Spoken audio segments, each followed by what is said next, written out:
Somebody just told you something, and the second the words leave their mouth, you feel it in your stomach. Not a sharp pain, not a panic. More like a shift.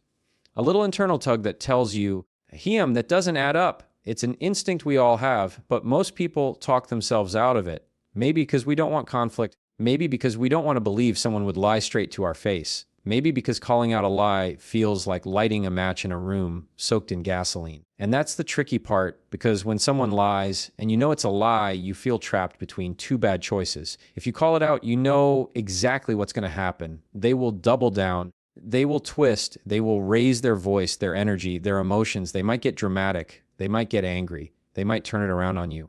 You've probably been there before. You question one small detail, and suddenly you're dealing with a full-blown performance worthy of an Academy Award. Calling a liar out directly rarely leads to the truth. It leads to chaos. It leads to emotional inflation. It leads to debates about your tone, your attitude, your memory, your sanity, anything except the lie itself. But if you leave it alone, that feels just as bad, because ignoring a lie doesn't make it go away. It sinks into the relationship, the conversation, the trust, and it starts growing roots.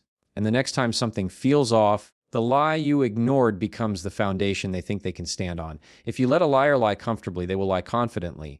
That's what creates cycles, patterns, where you find yourself walking on eggshells or getting confused or questioning your own perceptions because you've given them too much room to run with the story they built. This is why today we're talking about one of the most complicated parts of communication: how to respond to a liar without blowing everything up, without getting manipulated, and without losing your own sense of truth in the process. Welcome to the Jefferson Fisher podcast, where I'm on a mission to make your next conversation the one that changes everything. And I mean everything: the way you handle conflict, the way you communicate your boundaries, the way you protect your peace, and the way you navigate hard conversations with people who don't always make those conversations easy. If you enjoy learning tools to improve your communication, I'm going to ask you, as always, to follow the podcast and leave a review. And one more quick thing: my new book, Next Conversation, is officially on pre-order, and I'm incredibly excited to share it with you. You'll find the link in the notes. Now let's get into the meat of today's topic. When somebody tells you something that you know to be a lie, the first step is not what most people think it is. The first step is not confrontation. The first step is not demanding the truth. The first step is not arguing, not gaslighting yourself, not trying to prove your version of reality. The first step is incredibly simple, incredibly powerful, and incredibly uncomfortable. You pause. That's it. You pause. You stop the conversation. You create distance between their statement and your reaction. And you do it with one sentence that I believe is one of the most effective tools in communication: I need to come back to this conversation. Let me say it again so it lands the way it should. I need to come back to this conversation. Why does this work? Because liars rely on immediacy. They rely on reaction. They rely on you responding quickly so they can keep control of the narrative they're creating. A liar's worst enemy is time. They do not want you to have time. Time to think, time to process, time to connect dots, time to compare their words to their past actions, time to realize that what they said doesn't line up with what you know. When you take a pause, you remove their safety net. You remove the runway they were hoping to speed across. If they're telling the truth, they won't have a problem with your pause. People who tell the truth don't fear time. They don't fear investigation. They don't fear reflection. They don't fear scrutiny. If you tell me, Jefferson, I need to come back to this conversation, and I know I'm telling the truth, I'll say, take all the time you need, because I know my truth will hold up. But if someone is lying, even a small lie, even a soft lie, even a lie disguised as a half-truth, they will not like your pause. They will not like your distance. And you will see it. You will feel it. They will react immediately because your sentence tells them the one thing they don't want to hear: I'm not buying this. And when a liar thinks you're not buying what they're selling, they panic. Not always visibly, not always loudly, but internally, emotionally, mentally, they panic. And what do people do when they panic? They overreact. They get defensive. They start asking rapid fire questions like, what? What do you mean? What do you think happened? Why are you saying that? You think I'm lying? They try to reconstruct the story in real time. They start adding details that weren't there before. They start editing the original lie. They start patching holes they didn't know were there until you paused long enough for them to see the cracks. Now, let's move into the second thing you can say, something just as simple and just as powerful: something feels off. Now you're lying. Not, I don't believe you. Not, this makes no sense. Just, something feels off. That sentence creates space without creating fire. It tells the truth without attacking the person. It holds your reality without demanding they accept it. If they are telling the truth, they won't fight it. They'll ask, what feels off? And they'll want to talk it through with you. But if they're lying, oh, they are not going to like it. They will spiral. They will get agitated. They will try to gaslight you. They will try to make you question your own senses. They will say things like, you're insane. You're imagining things. You're crazy right now. You're overthinking it. This is what liars do when they feel the ground under them cracking. They attack your stability so you won't notice there's falling apart. And then we have the third tool, the one that requires the most discipline, the one that saves you the most energy, the one that reveals the most truth without you lifting a finger. You say nothing.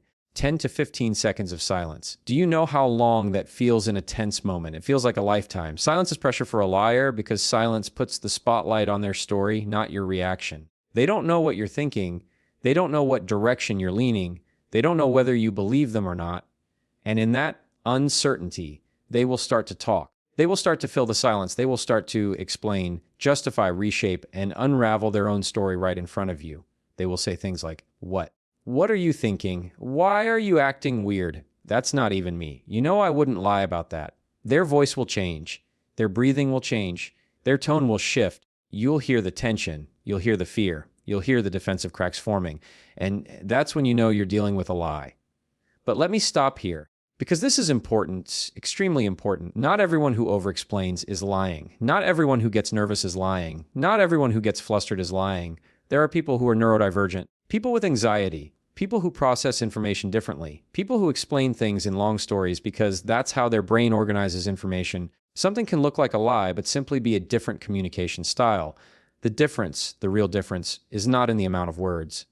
It's in the reaction to your boundary. A liar jumps from a level 3 to a level 12 the second you challenge them. A truthful person stays at the level you started with. That jump, that spike, that explosion of emotion is the real red flag.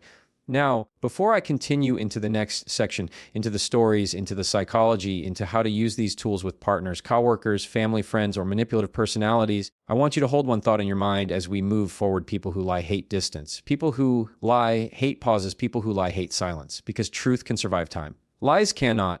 End of part 1, approx. 4,000 words will be reached across full formatting once all parts are combined. No ending sentence as requested. When you start to understand how layers operate, you begin to see patterns that were always there but never fully clear. It's like dimming a light in a room where you've been living for years and suddenly realizing there were shapes and shadows you never noticed before. That's what happens when you learn how to pause, how to create space, and how to communicate without feeding the lie. You stop walking into the trap they've set, and instead, you make them walk into the truth they've been trying to avoid. But here's something most people don't realize until much later. The issue isn't the lie itself, it's the behavior around the lie. It's the overreaction. It's the quick defensiveness. It's the dramatic shift in tone. It's the emotional escalation. It's the sudden intensity that comes out of nowhere. These reactions don't come from confidence, they come from fear. A liar's fear is not about being judged, it's about being exposed. And when someone is afraid of being exposed, they will do anything, anything, to redirect the conversation away from accountability and back toward emotional confusion. This is where their favorite tactic comes in: distraction through intensity. They can distract you with anger. They can distract you with tears. They can distract you with a sudden emotional storm. They can distract you with accusations. They can distract you with insults. They can distract you with questions that make you explain yourself instead of having them explain the lie. And before you know it, you're talking about something that has nothing to do with the actual issue. You're defending your tone. You're defending your memory. You're defending your mental stability.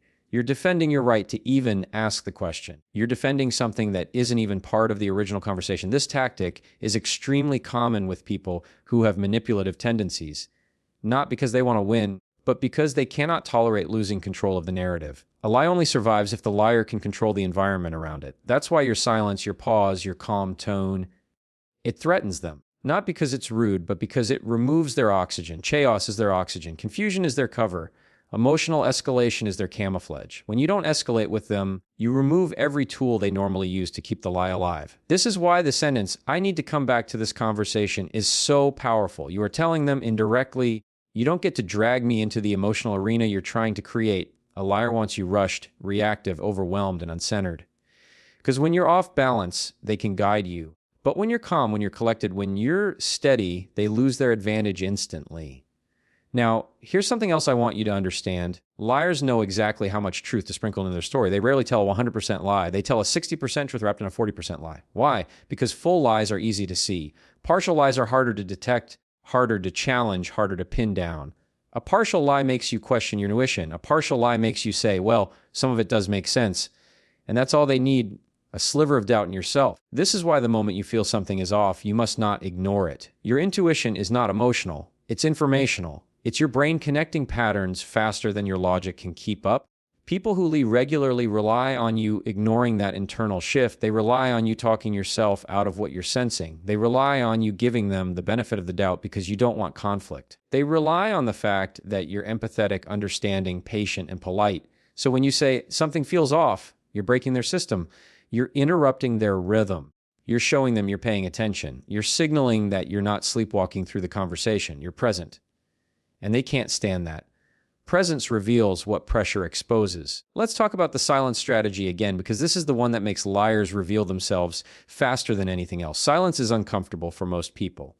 But for liars, silence is unbearable. A liar needs to monitor your reaction. They need to measure whether the story is landing or failing. They need to watch your face. They need to hear you say something reassuring. They need to know whether they need to shift the lie, add to it, reduce it, or pivot entirely. They cannot do that in silence. Silence is like taking away their map, their compass, their flashlight, and telling them to walk through a dark forest. They will panic. They will overcorrect. They will talk themselves into revealing more than they planned. And that's the point. If somebody is lying to you, you don't need to pry the truth out of them. You don't need to corner them.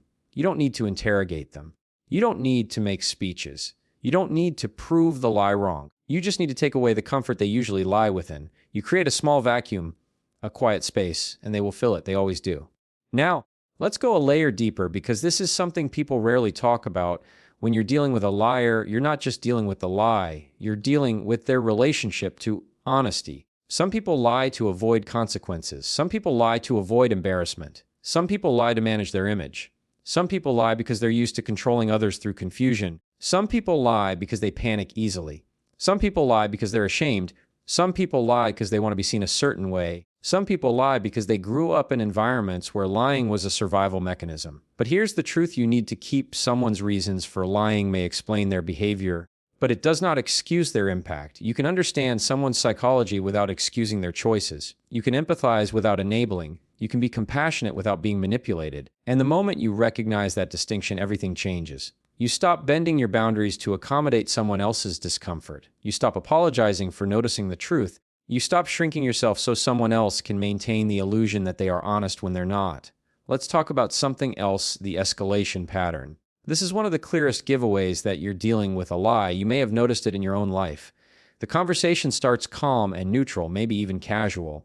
The moment you question something, the energy shifts. They jump from defensiveness to attack within seconds. Suddenly, you're being accused of things that have nothing to do with the topic. Suddenly, they're bringing up things from months ago. Suddenly, they're weaponizing your past mistakes to avoid accountability for their present behavior. Suddenly, they're playing the victim, reversing the roles, and making you feel guilty for even asking a simple question. Why do they do this? Because escalation is a shield. If they raise the emotional temperature, they hope you'll back down. If they overwhelm you with intensity, they hope you'll forget what you were originally asking.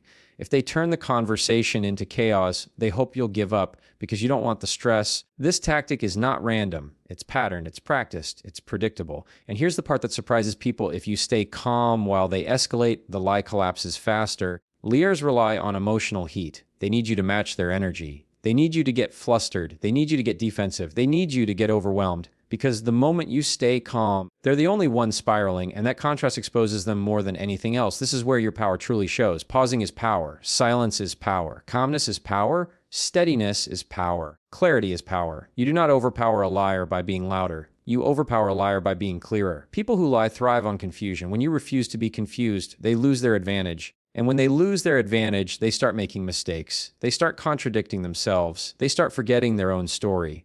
They start revealing details that don't line up. They start scrambling internally and externally. That unraveling, that's not you exposing them. That's them exposing themselves under the pressure of truth.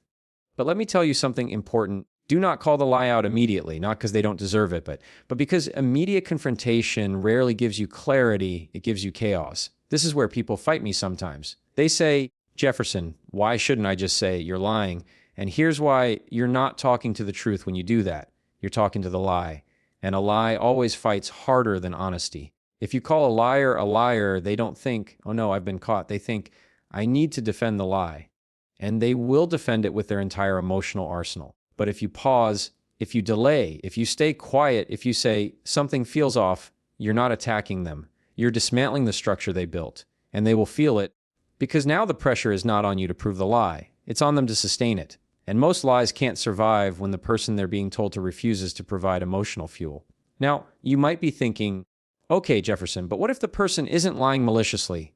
What if they're scared? What if they're embarrassed? What if they're overwhelmed? And that's fair. That's why these tools work for both scenarios, the malicious liar and the anxious one, because truth and accountability are good for everyone. If someone is lying because they're ashamed, your pause gives them room to gather themselves. If someone is lying because they feel cornered, your silence gives them space to breathe. If someone is lying because they don't know how to admit the truth, your calmness gives them permission to step into honesty without being attacked. These strategies don't punish people. They reveal people. They show you who can handle truth. They show you who can accept accountability. They show you who respects your sense of reality. They show you who shifts the moment you stop giving them the reaction they depend on. And that's where the transformation begins. Not in calling someone out, not in proving someone wrong, but in observing how they behave when you take away the environment their lie thrives in. The lie is not the point. The reaction is the point. The behavior is the point. The escalation is the point. The discomfort is the point. Because that's where truth reveals itself, not in the words, but in the reactions surrounding the words. And the more you practice this, the more confident you become. You stop doubting your instincts. You stop shrinking in conversations. You stop feeling guilty for noticing inconsistencies. You stop abandoning your internal signals. You start trusting your clarity. You start relying on your calmness. You start believing your perception. You start walking into conversations with groundedness instead of fear. This is where your power grows quietly, steadily, consistently, because honesty doesn't need noise. But lies require a whole performance. And the moment you stop participating in the performance, the show starts falling apart all on its own.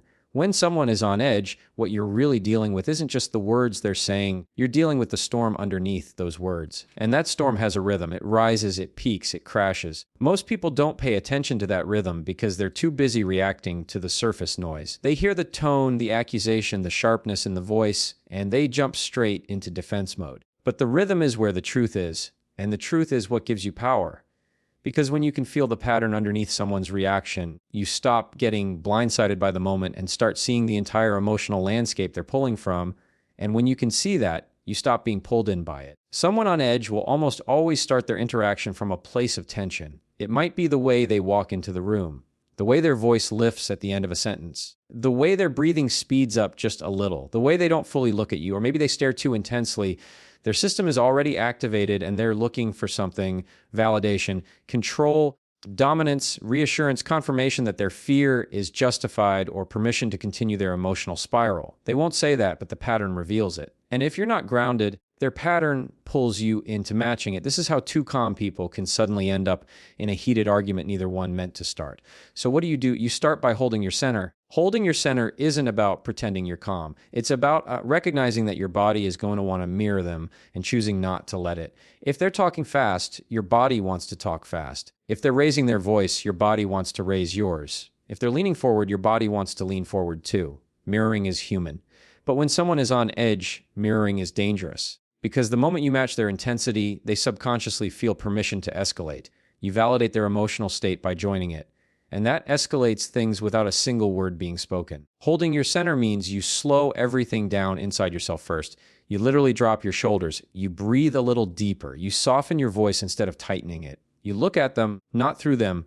You speak with steadiness, not speed. You make your body an anchor. And people on edge react to anchors. They don't always know why, but they feel it. Just like you can feel a room shift when one calm person walks in, you can create that same shift by choosing to embody calm before the first sentence even leaves your mouth. Someone on edge always tests your boundaries before they consciously realize they're doing it. They might interrupt you. They might accuse you of something without evidence. They might twist what you said. They might move emotionally closer than you're comfortable with or pull emotionally away to create imbalance. They're scanning for control because control to them feels like stability. They're not trying to be manipulative. Most of the time, they're trying to find something solid in the middle of whatever emotional freefall they're experiencing. But you don't give them stability by surrendering your boundaries. You give them stability by holding your boundaries without pushing back aggressively. You know you're talking to someone on edge when they aren't really responding to what you're saying. They're responding to their own assumptions of what they think you mean. And if you take that personally, you'll start defending yourself against things you didn't even say. That's where people get tangled. Someone on edge says, so you're basically saying this is my fault, even though that's not what you said at all. And instead of staying calm and clarifying, you start going, no, that's not what I said. You're twisting my words. And now you're fighting a battle you never needed to enter. Because the second you start defending yourself against assumptions, they stop hearing you and start hearing only the tone of your frustration, which confirms what their nervous system already believes. I'm under attack. Talking to someone on edge is an exercise in refusing the invisible invitations they hand you. The invitation to raise your voice, the invitation to rush your explanation, the invitation to take responsibility for their emotional state, the invitation to justify yourself, the invitation to match their pace. When you decline all of those invitations, you stay in the driver's seat of the conversation. And the person on edge feels it, even if they don't acknowledge it. There's something else most people don't realize. When someone is on edge, they're not just emotionally heightened, they're perceptually narrowed. Their whole brain is in threat scan mode. They're scanning for danger, disrespect, rejection, loss, contradiction, or challenge. Everything you say gets filtered through that threat lens. And if you're not aware of that filter, you'll take their reactions as literal instead of interpreting them through the state they're in. A threat scanning brain doesn't hear neutral statements neutrally. It hears neutral as defensive, defensive as aggressive, and aggressive as war. So your job isn't to convince them. It's to take the threat level out of the conversation. And you do that by making your communication structurally safe. Structurally safe doesn't mean soft or passive. It means predictable, steady, and anchored. People on edge calm down when they feel predictability. They don't trust emotion. They trust structure. And structure comes from your tone, your pacing, your boundary clarity, and your willingness to stay in control of yourself even when they're losing control of themselves.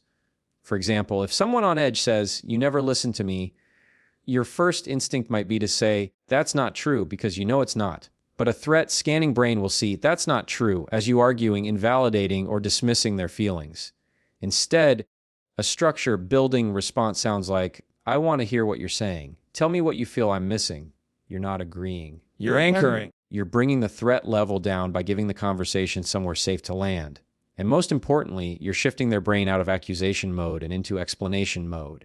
Explanation mode is calmer. Explanation mode requires thought. Explanation mode builds structure. And structure is the antidote to emotional edge. The biggest trap is believing that because someone is intense, you need to match their intensity to be heard. But intensity doesn't create clarity. Intensity creates fog. When someone's emotions rise, their clarity drops, and your clarity becomes the compass.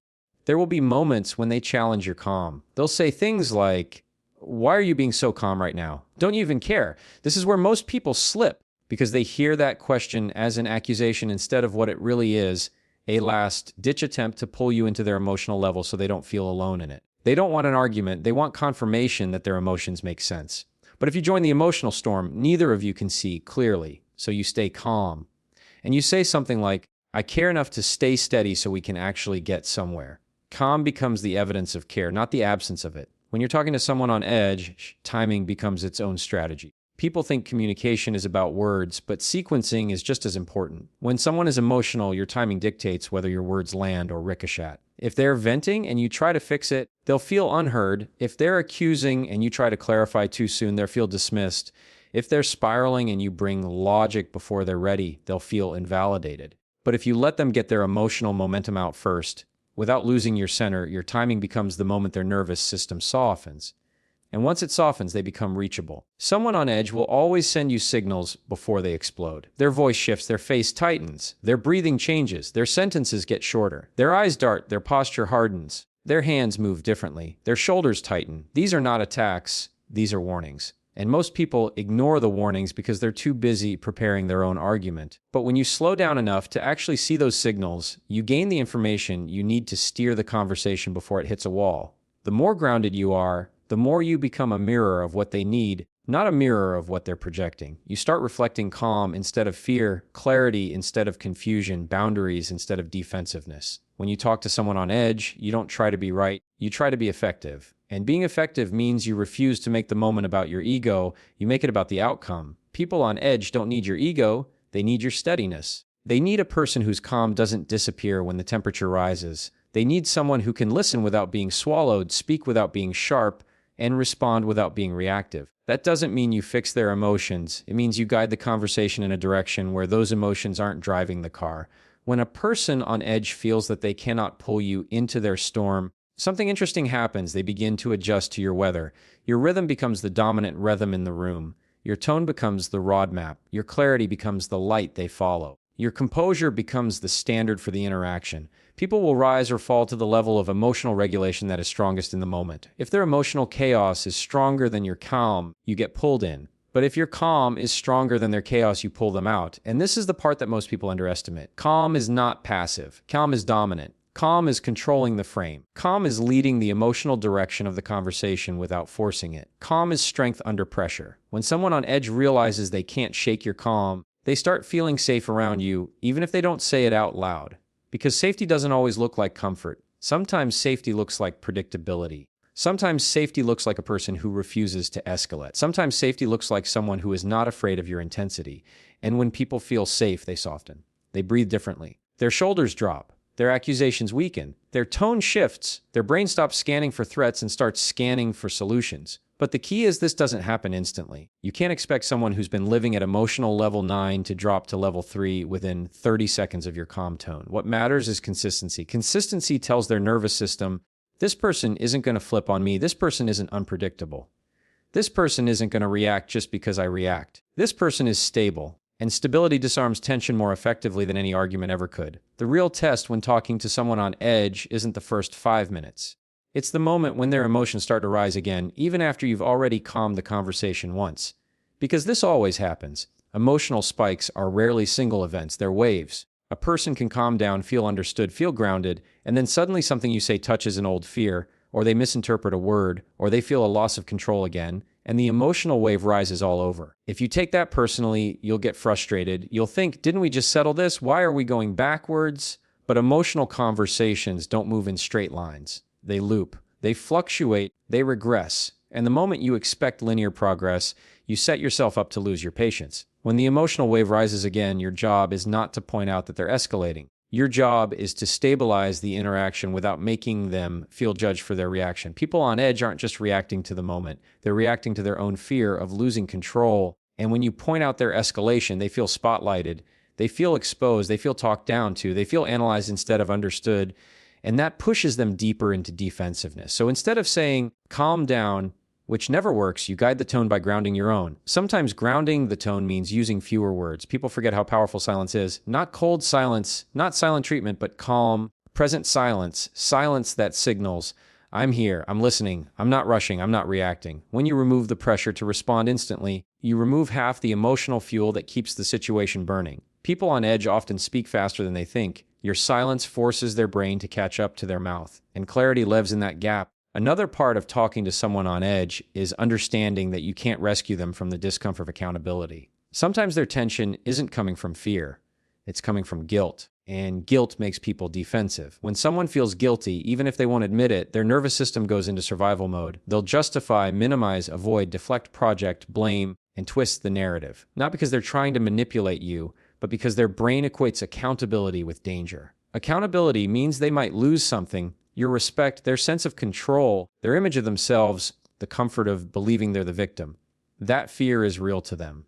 And if you're not grounded, you'll either back down to avoid conflict or attack them in frustration. Neither leads to progress. Instead, you hold the accountability with calm firmness.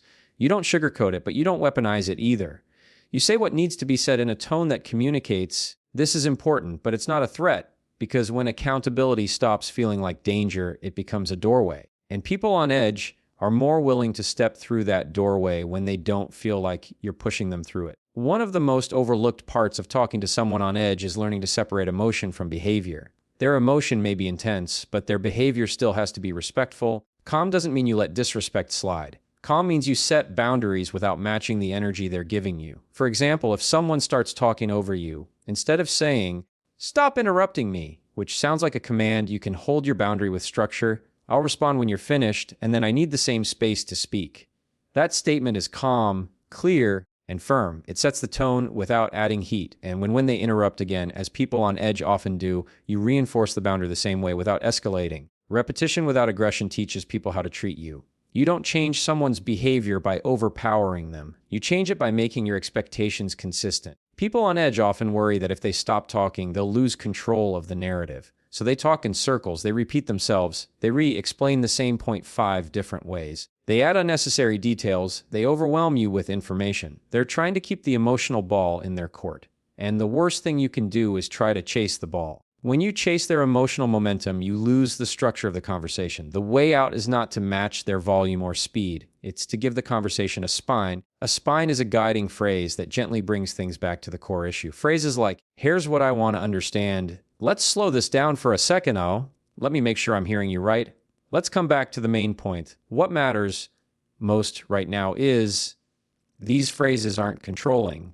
They're grounding. They give direction without force. They anchor the conversation when the emotional waves start pulling it off track. One of the strongest tools you have is reframing. People on edge often interpret things through emotional distortion. What you say gets filtered through what they fear. Reframing helps bring the conversation back into reality. For example, if someone says, "You don't care about how I feel," and you know that's not true, instead of defensively saying, "I do care," which they won't feel in their emotional state, you can reframe with something like, "What I want is to understand how this affected you." You haven't agreed with their accusation, but you've redirected the meaning. Their emotional brain hears, "This person is trying to understand me." And understanding is the pressure release valve for emotional intensity. Talking to someone on edge also means you have to be extremely intentional with the words you choose. Emotional conversations aren't the place for sarcasm, exaggeration, or absolute language. Words like always and never are emotional accelerants. Sarcasm is gasoline. Even a slightly sharp tone can turn a conversation sideways. When someone is on edge, their brain interprets everything as bigger than you meant. Something meant as small becomes symbolic. Something meant as neutral becomes negative. Something meant as curious becomes accusatory. That's why clarity is oxygen. The clearer you are, the less their emotional brain has to fill in the gaps with fear. Sometimes the best way to talk to someone on edge is to help them label what they're experiencing. Not in a clinical way, not in a condescending way, but in a team-oriented way. When someone says, "I'm just frustrated," and you can hear in their voice that it's more than frustration, you can say, "It sounds like this really hit something deeper for you." You're not telling them what they feel. You're giving them language for an emotion they're struggling to articulate. And when a person feels accurately named, they feel seen. Seen is grounding. Seen is calming. Seen is disarming. People escalate when they feel misunderstood. They soften when they feel understood. Another important part of talking to someone on edge is noticing when they're not really angry at you. They're angry at themselves or at something else entirely, but you're the safest place to let it out. This doesn't make it fair, but it makes it understandable. And understanding reduces defensiveness. You stop taking the intensity as personal and start seeing it as displaced emotion. That doesn't mean you accept disrespect, but it means you don't let their emotional misdirection become yours. When you can hold that perspective, your patience becomes stronger than their frustration. And patience, in these moments, is not weakness, it's emotional intelligence. Something else happens when you talk to someone on edgy. You start to see the child version of them beneath the adult exterior. Not literally a child, but the emotional imprint. The part of them that learned somewhere in their life that emotions meant danger, or that conflict meant punishment, or that speaking up meant being silenced, or that being vulnerable meant being attacked. That child version of them learned to protect themselves in ways that don't work anymore. And when you talk to them with steadiness, you're not just talking to the adult, they're reacting from the imprint of the younger version of themselves. When you see that, your compassion increases, not in a way that makes you tolerate bad behavior, but in a way that keeps your heart from hardening. And a soft heart with strong boundaries is one of the most powerful combinations you can bring into any conversation. Sometimes when someone is on edge, they need you to slow the conversation down because they don't know how. Their emotions are running faster than their clarity can keep up. And when you slow the conversation down, by speaking slower, pausing longer, choosing simpler phrases, you're regulating the pace of both people. Emotional regulation is contagious. So is emotional dysregulation. Whoever has the strongest regulation sets the tone. That's why it's essential that you stay intentional with your rhythm. The rhythm of your voice becomes the rhythm of the conversation. And the rhythm of the conversation becomes the rhythm of their nervous system.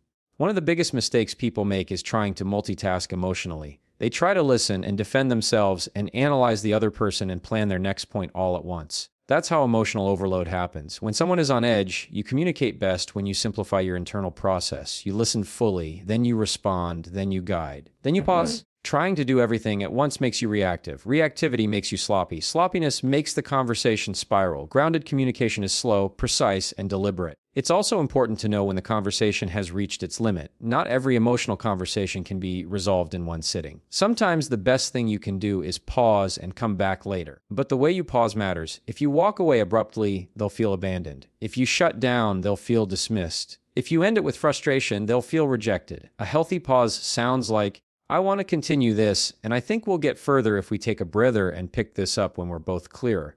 This communicates commitment and structure without enabling emotional chaos. When someone is on edge, one of the most stabilizing things you can do is stay focused on the goal. The emotion is loud, but the goal is quiet. The emotion demands your attention, but the goal deserves your attention. If you let the emotion run the conversation, you'll end up somewhere neither of you intended. But if you keep the goal in mind, the emotion becomes something you navigate instead of something that controls you. And when someone on edge sees that you're committed to the goal and that you're not letting the intensity distract you, that's when they start trusting you more. People on edge are not always looking for answers. Most of the time, they're looking for safety, clarity, pacing, and emotional leadership. And when you provide that without overpowering them, something powerful happens. They start meeting you where you are instead of dragging you where they are. Because when you become the calmest person in the room, you don't just change the conversation, you change the entire emotional climate.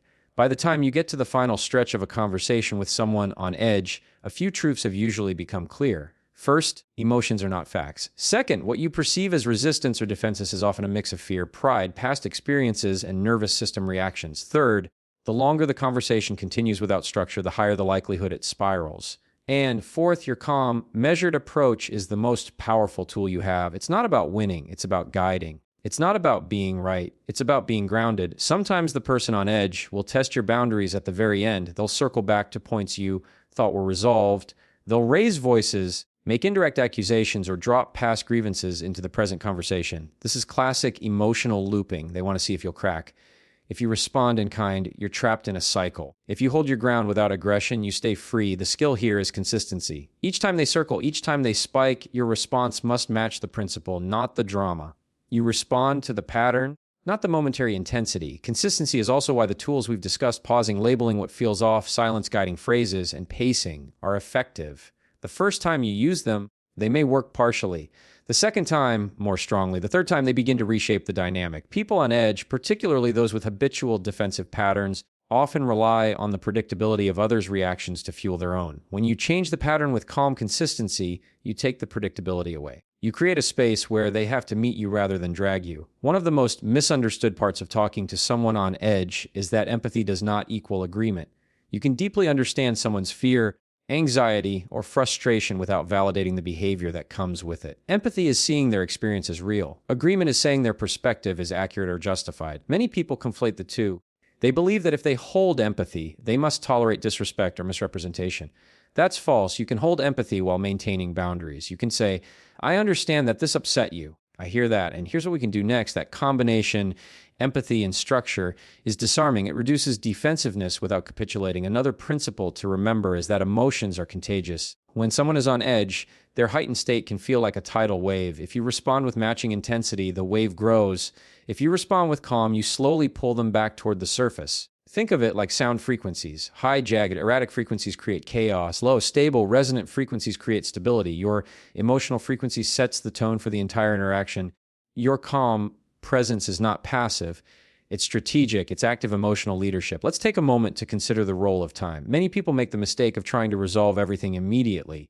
They think, if we just talk it out, we'll be done. But emotional processing is not linear. The person on edge often needs time to metabolize what has been said, to process their feelings internally, and to regain balance. This is why your pause and your willingness to step back without abandoning the conversation is crucial. By giving them space and time, you actually speed up resolution. It seems counterintuitive, but when you allow the nervous system to reset, clarity emerges more quickly than trying to force an immediate answer.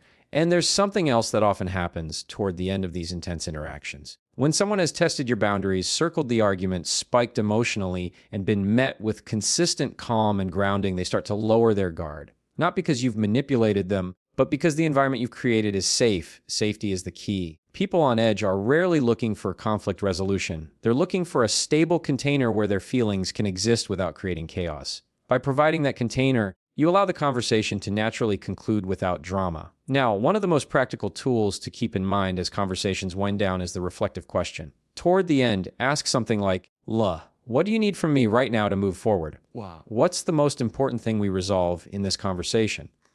How can we make sure this doesn't happen again? These questions do three things. They shift attention from blame to solution, they engage their thinking instead of just their emotions, and they give them agency, which reduces defensiveness. People on edge often feel trapped in emotion. They can't see the next step. Your questions open the path. Another subtle but powerful tool is affirming observation. Statements like, I see that this is really important to you. Yeah. I hear that this is weighing heavily on you. Well. I notice that you're frustrated and I want to understand it better. These aren't manipulative.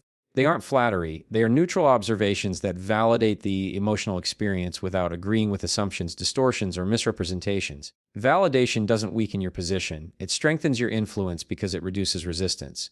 By the end of a conversation with someone on edge, you also want to leave them with a sense of closure without shutting down their voice. Closure doesn't mean ending abruptly.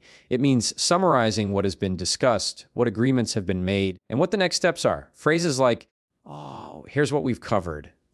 These are the points we're aligned on. These are the next steps moving forward. Clear summaries anchor the conversation and give a tangible endpoint. Without this, people on edge may replay the interaction in their head, revisiting spikes and frustrations, which prolongs emotional intensity. Closure is the calm after the storm. And finally, the most profound insight about talking to someone on edge is recognizing that the responsibility for their emotional state is not yours. You can influence, guide, and provide a safe container, but you cannot fix, control, or manage their feelings entirely. Trying to do so is a recipe for burnout and resentment. Your power lies in your presence, consistency, calm, clarity, and structure. Their responsibility lies in how they respond to you. When you accept this division of responsibility, you stop carrying unnecessary emotional weight and can communicate more effectively. By mastering these principles, pause, labeling what feels off silence, grounding phrases, pacing, empathy without agreement, reflective questions, affirming observations, clear closure, and boundaries, you not only navigate conversations with people on edge effectively, but you also become a model of emotional intelligence. And that model doesn't just change the conversation, it changes the dynamic of your relationships over time. People start to trust that speaking up won't lead to chaos, that being honest won't be weaponized, and that engagement won't be a battle. This is why, after years of experience, I can tell you that the moments of tension in communication aren't the problem.